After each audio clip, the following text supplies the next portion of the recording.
哇！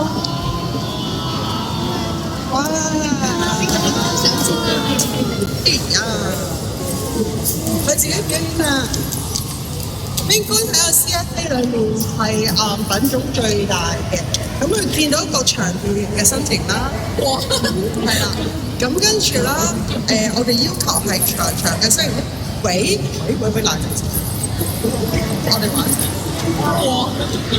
哇，冇跛啊 Testing 呢度係 Ring One，正在進行雙人青年船嘅賽事，分正17、58、19、60、62、63、64號貓貓嚟到 Ring One 報道。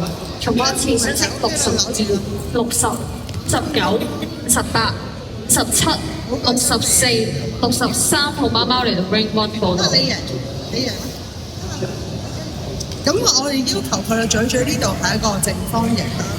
咁佢個比例嘅身形，我哋頭先見到啦，佢已經排咗咗上嚟俾大家睇佢嘅身形係一個長方形嘅。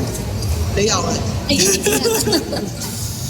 OK， 咁我哋需要佢美容方面啦，我要一條頸巾同埋少少嘅尾巴。咁佢係喺美國緬因州嗰度發現個品種啦。咁佢係我哋 CFA 最大嘅體型啦。咁體型去到成熟咧嘅時間咧，係可以去到20至30磅啦。咁所以話要養呢個品種咧，就需要一啲佢有啲運動嘅。咁佢嘅性格好嗲人㗎。如果你掉隻你翻屋企咧，攞佢隻襪喺張床度，除咗掉俾佢咧，佢會走去接翻佢，跟住攞翻佢盤口俾你㗎。